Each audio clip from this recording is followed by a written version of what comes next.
Hello, today we're going to be making a crochet dog toy.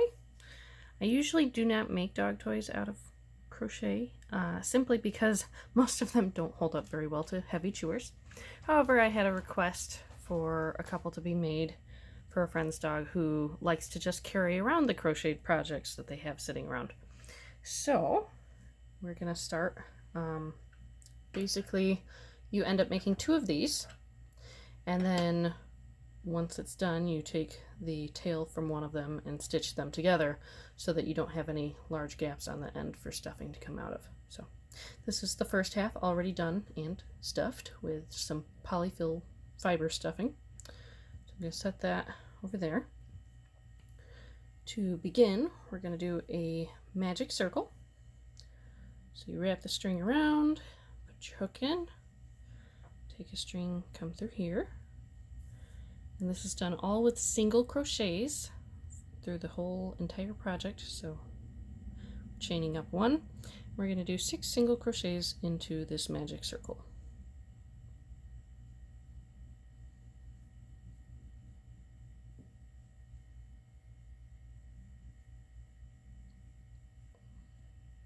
Alright, so there's 6.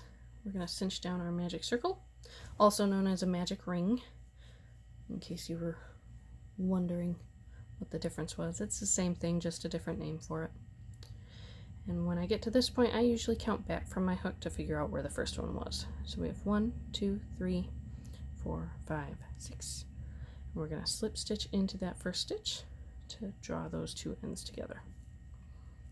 So pull that nice and tight. And the next row, we are putting 2 in each. I like to carry this tail with me to help secure it a little better. So we have 1, 2, 3, 4, 5, 6, 7, 8, 9, 10, 11, 12. Alright, so that's 2 in each, giving us 12 stitches total for that round. We're going to slip stitch to that first one and chain up 1. For the third round, we are alternating between 1 single crochet and then a single crochet increase. I'm probably just going to carry this tail along until it gets to having just that much to tuck into the inside of the project. So, alright, so we're going to do 1,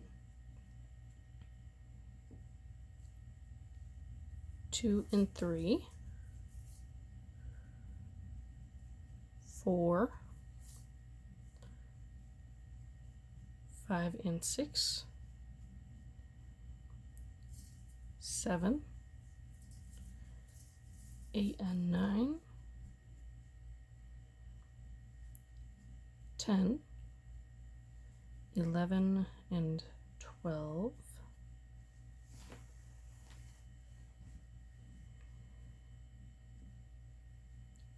13, 14, and 15. Now we're just going to tuck that back there. 16, 17, and 18. So that's the end of the third round. We're going to slip stitch and chain 1. Alright, fourth round we are going to be doing a single crochet, and then an increase. So it's going to go 1, 1, increase, 1, 1, increase. So 1, 2, 3 and 4, 5, 6, 7 and 8, 9, 10, 11 and 12,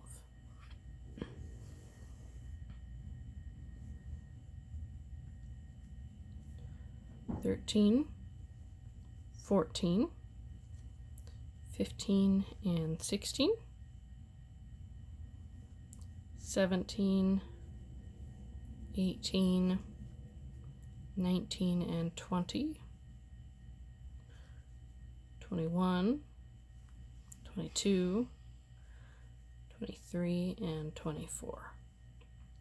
Slip stitch and chain 1.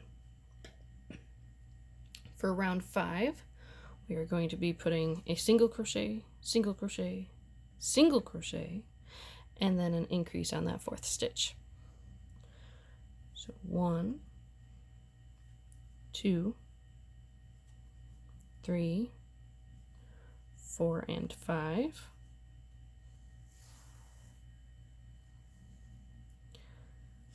6, 7, 8,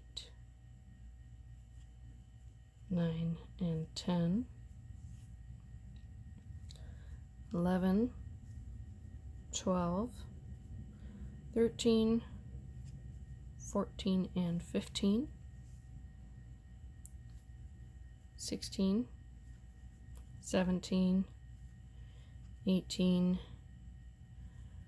19, and 20, 21, 22, 23, 24, and 25, 26, 27, 28, 29, and 30.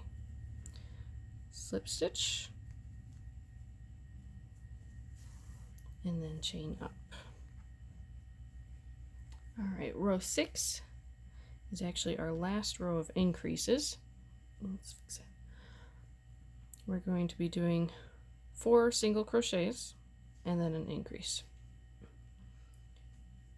1, 2, 3, 4, 5, and 6, 7, 8, 9, 10, 11, and 12, 13, 14, 15, 16, 17, and 18, 19, 20, 21, 22, 23, and 24, 25, 26, 27, 28, 29, and 30, 31, 32, 33, 34, 35, and 36. Slip stitch and chain up 1. The next 3 rows are done with just 1 single crochet in each stitch all the way around, and then once you get to the beginning of the round you slip stitch, chain up 1. So we are on round 7.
So slip stitch,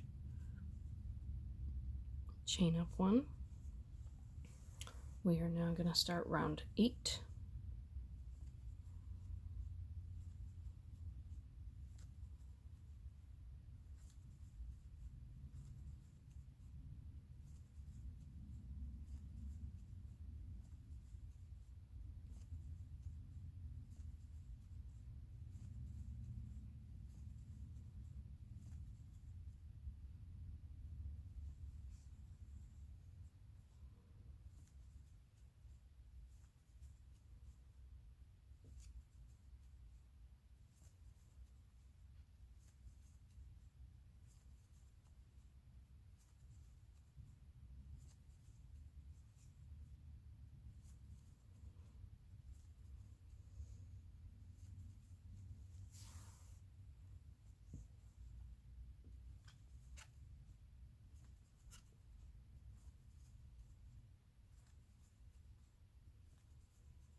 Another slip stitch, chain up 1.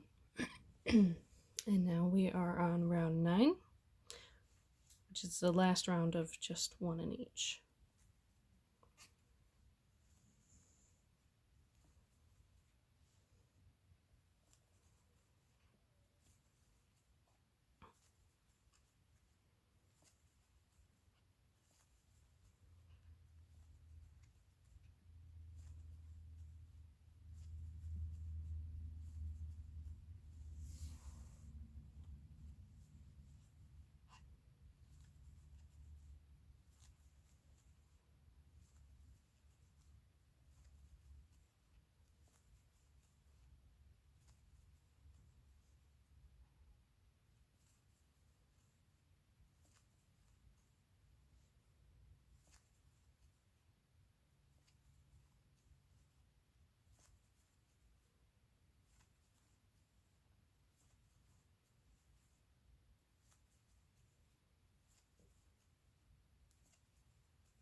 All right, so that's the end of round 9, and we're gonna slip stitch, chain up 1.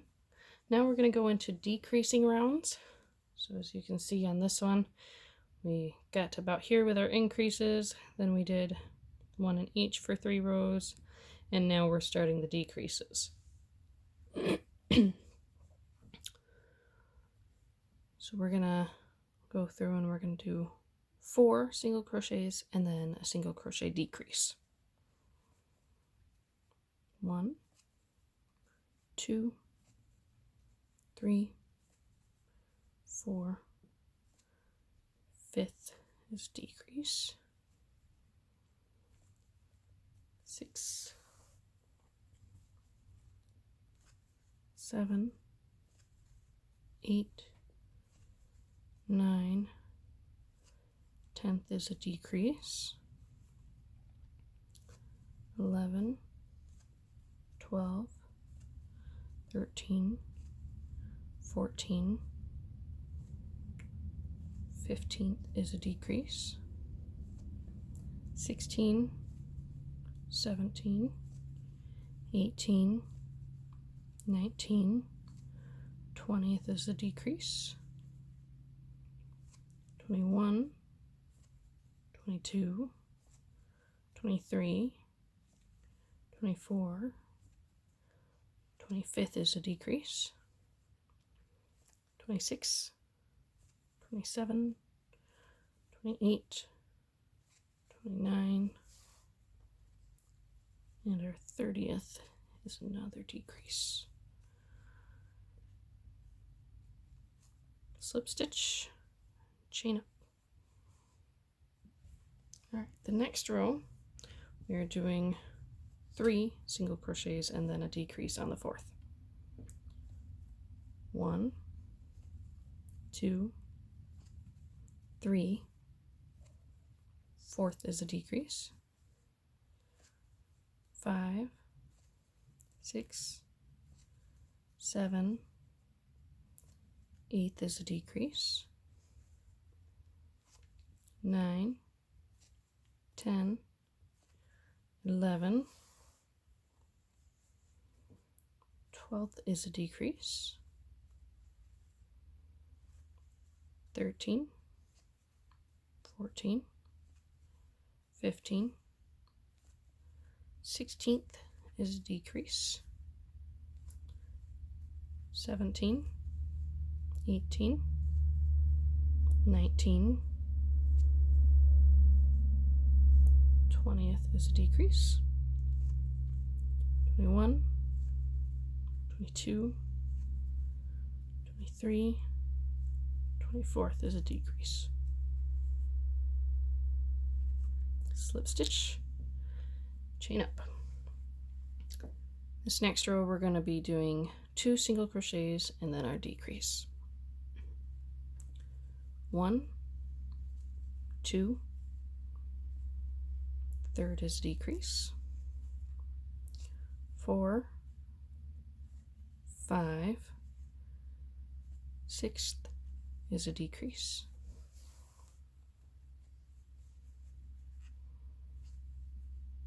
7, 8, 9th is a decrease, 10, 11, 12th is a decrease, 13, 14, 15th is a decrease, 16, 17, 18th is a decrease. Slip stitch, chain up 1. This next row is the last of our decreasing rows. We will be doing 1 single crochet and then a decrease all the way around. So 1, 2, 3, 4, 5, 6, 7, 8, 9,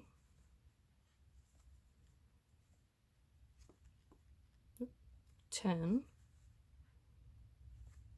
11, 12. Again, that was alternating single crochets and decreases. So there's a slip stitch, chain up 1. Now if you wanted to actually just make a ball, all you'd have to do is stuff this and then do 6 decreases and then cinch it up at the end. However, we're not making a ball, we're making a bone. So for the next, let's see,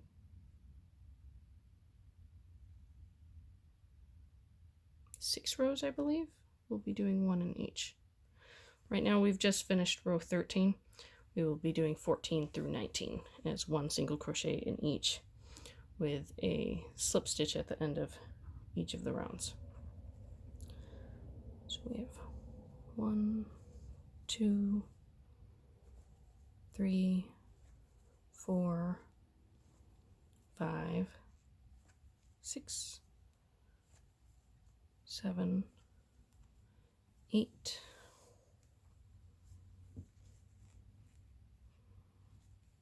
9, 10,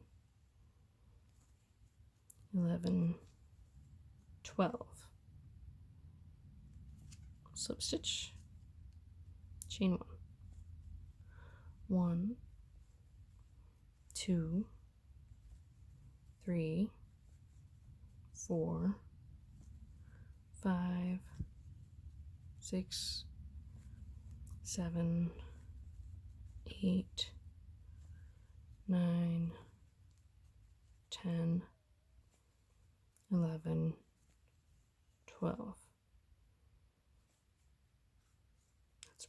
15. And if you ever lose track of how many rows you've done, you can actually count this small circle as 1, and then you go out each line. So 2, 3, 4, 5, 6, 7, 8, 9, 10, 11, 12, 13, 14, and 15. You can do that with most projects that are worked in the round, just counting out from that center circle. So working on round 16. 1, 2, 3, 4, 5, 6, 7, 8, 9, 10, 11, 12. Slip stitch, chain up. Now onto row 17. 1, 2, 3, 4, 5, 6, 7, 8, 9, 10, 11, 12. This puts us at row 18. 1, 2, 3, 4, 5, 6, 7, 8, 9, 10, 11, 12. Slip stitch, chain up 1, and this will be our last row, row 19. 1, 2, 3, 4, 5, 6, 7, 8, 9, 10, 11, 12. And we're going to slip stitch, and then we're going to pull that through once more. And at this point we're going to give it probably a good 15-inch tail or so that we have a long enough tail to sew it together. So right now it kind of looks all bunchy like that. I'm going to grab my polyfill stuffing and I'll show you how to finish this up.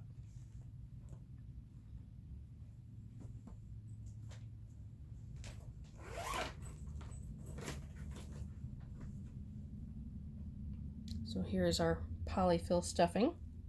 Kind of looks like a cloud. So we're gonna kind of just hold it like that. And it works best to work in smaller amounts so that you can kind of stuff it in.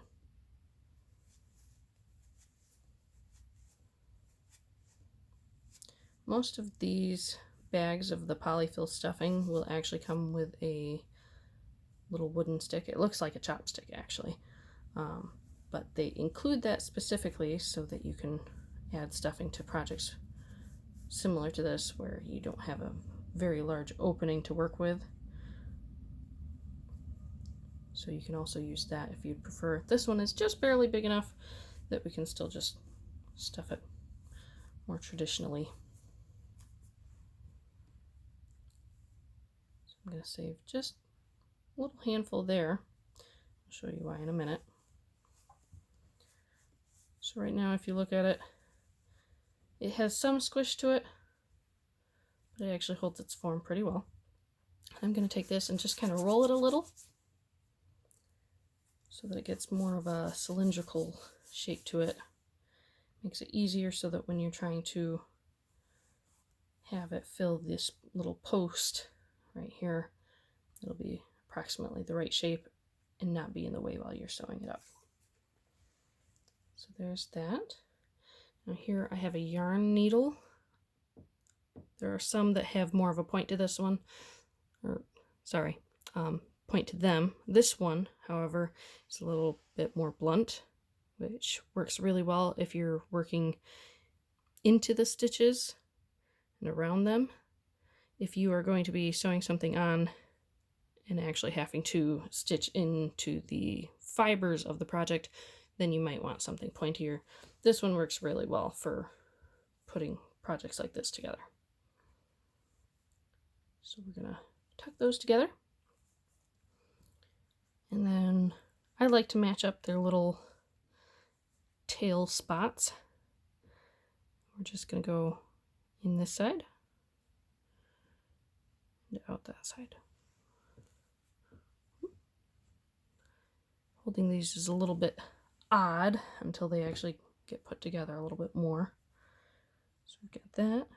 Now we're going to come back on this side to there.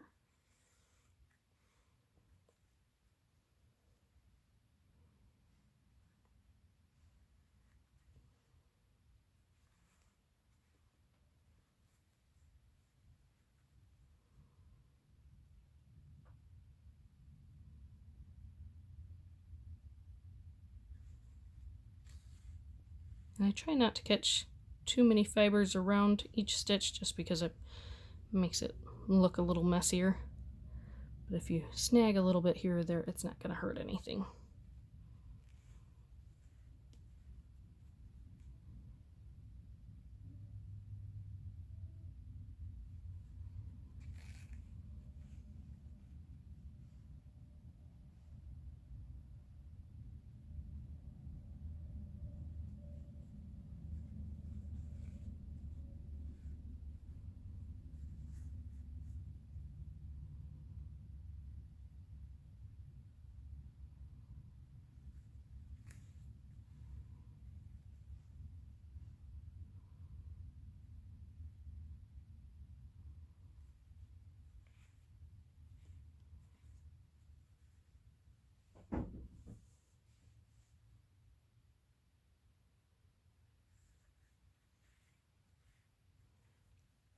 Alright, so we're almost around to the other side.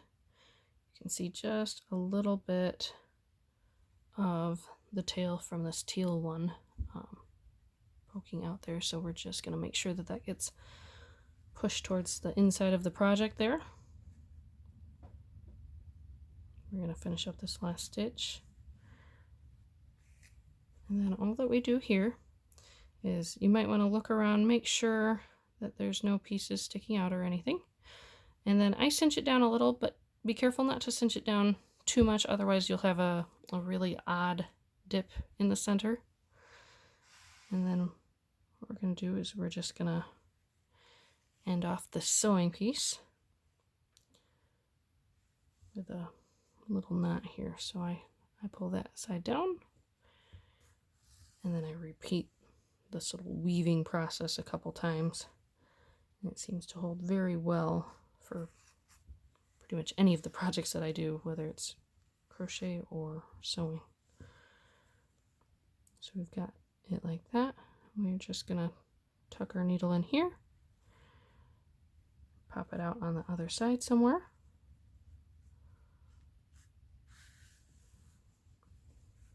Pull that tail. You're gonna pull it just a little bit tighter than you would actually want it in there. Trim it close, but not too close as to cut your project. And then you can kind of squish everything around to get it so that your stuffing meets together a little. So sometimes you can actually take your crochet hook and help push some of the stuffing around in there. You can kind of play with it, see what works best for you. But there we have it. That is our crocheted dog bone.